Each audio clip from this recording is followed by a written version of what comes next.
Hello, Assalamualaikum warahmatullahi wabarakatuh. Modern Philosophy and Modern Philosophy by John Dewey. My name is Erika Putri Major Akidah and Islamic Philosophy.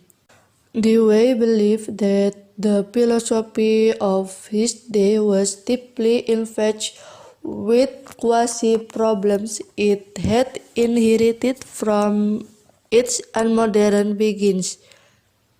This infection was most obvious in the growing technicality and hyper-specialization surrounding the theory of knowledge. For Dewey, there was something shockingly out of touch with this focus of interest.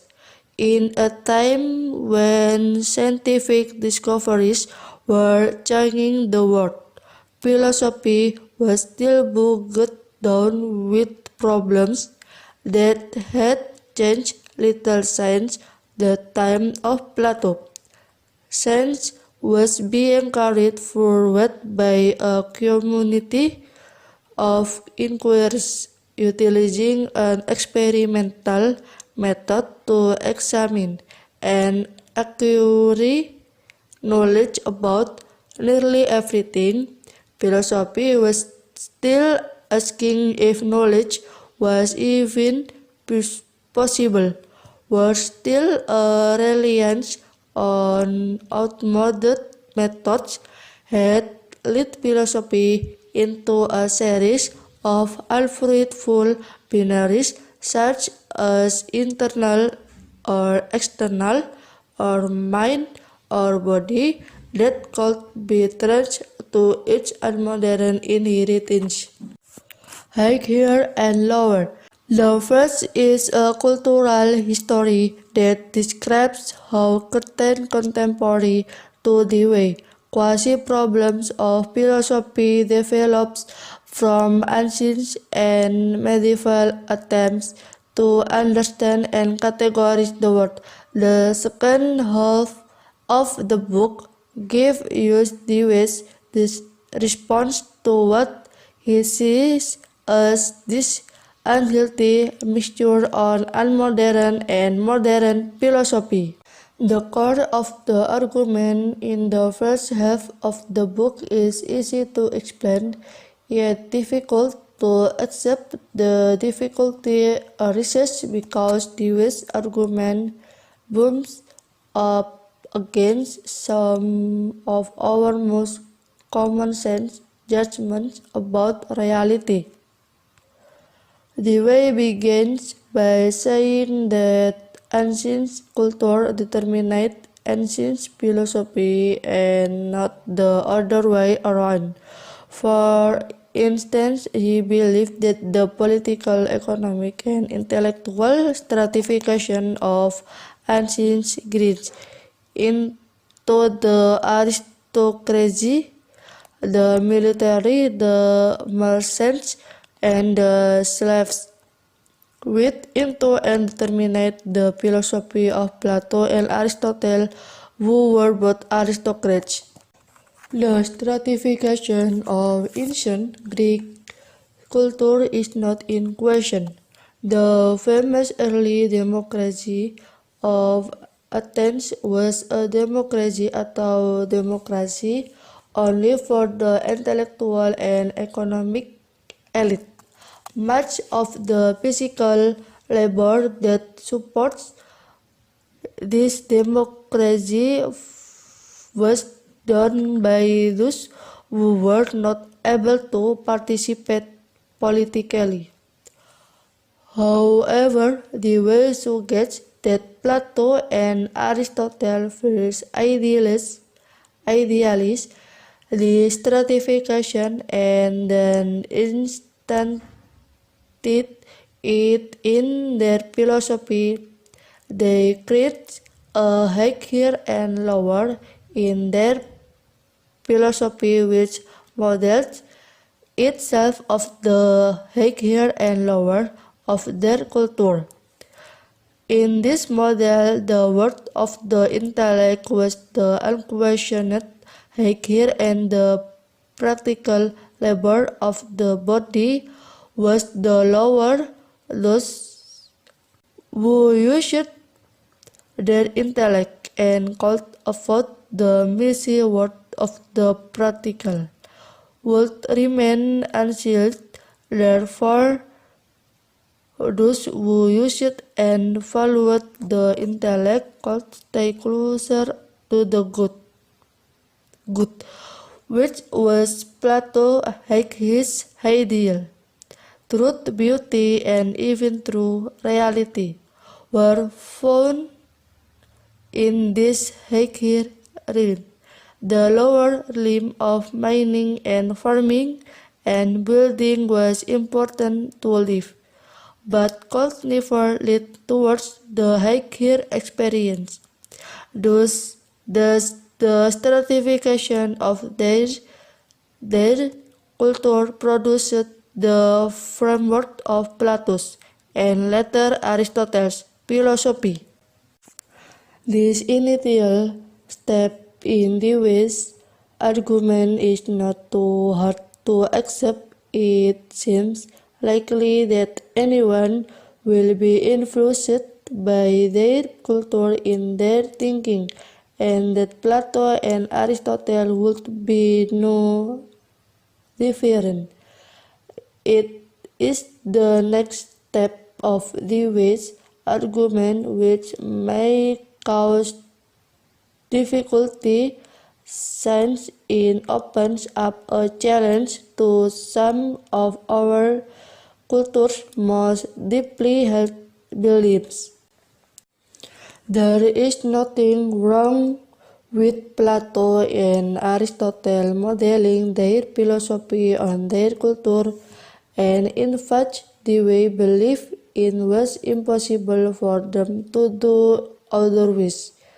But a problem arose when the medieval philosopher and theologians adopts the radical split between Plato's higher and lower without recognizing the cultural cause of the distinction.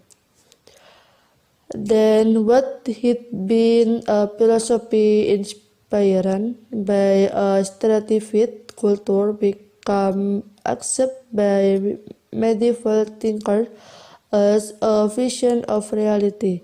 They adopt the earlier model where all that was lower was fallen and all that was higher was divine. Truth, beauty, and reality were to be found not in the felt or minus, but only in heaven.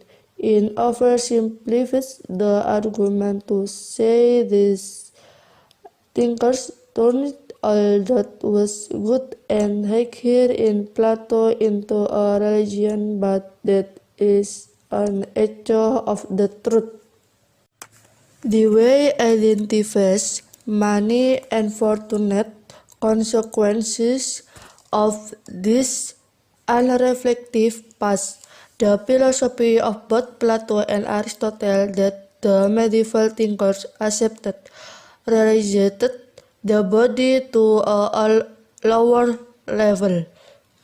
More importantly, they relegate the work done by the body to a lower level. The very people who support and drove the culture and economy were looked down upon. Miners, farmers, and even doctors were associated with the body, so unfortunately the result of their work were never related to knowledge. Knowledge could only come from the height of the intellect, never the result of the practical work of the body. In Dewey's view, this was the gravest of errors. It's not that Dewey did not value intellectual works, He was a philosopher after all. Rather, he thought it was a profound error to separate the intellectual from the practical and then believe knowledge could only come from the purely intellectual supper. As he explained, it was the partial reconnection of the intellectual and the practical which led to the scientific revolution of the 15th and 16th centuries. Since it was the reconnection of theory with practical experimentation that drove this revolution. Its massive growth in knowledge did not come from theory alone, but from the combination of theory and experiment. That is, it came from reconnecting the higher and lower. In a startling assertion, the way suggests that the scientific revolution was held back 20 centuries by the very early separation of the intellectual and practical by Plato. Dewey offers many other examples to support his critique. Much of the first half of the book is an attack on canonical Western philosophers and their problems. Their mind or body dualism of Rene Descartes comes under an attack similar to that levied against Plato. For Dewey, it is no coincidence that Descartes' split is markedly similar to that of Plato, just as it is no coincidence that Descartes still attacks higher value to mind or soul as the seat of identity and relegates the body to the status or a mere machine. So the core assumption of philosophy never really change with the times. They only grew more complex. Other philosophers come under a similar critique.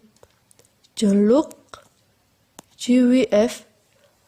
Hegel and Immanuel Kant are all targets for Dewey. Each of them is guilty in some way of being too closely tied to a shared philosophical method which bears little or no resemblance to practical life as it is experienced. Worse yet, it bears not resembles to the methods of science. Dewey's solution. The book is not only a deconstruction of philosophical history. Dewey offered a positive solution to these troubles of philosophy, and it makes his argument as important today as it was in the mid-20th century. His suggestion was that philosophers should adopt a methodology much like that used by scientists. Itself, this suggestion is not as radical as it once was, but Dewey wanted to take things further that most would even today. To it of the most common objection, it is important to note that he did not what want philosophers to become scientists. Rather, he wanted philosophers to adopt the successful scientific method and adapt into philosophy. This method would be applied to every area of philosophy, with no exceptions. Politics, economics, aesthetics, and even morality will be examined through this philosophical or scientific method.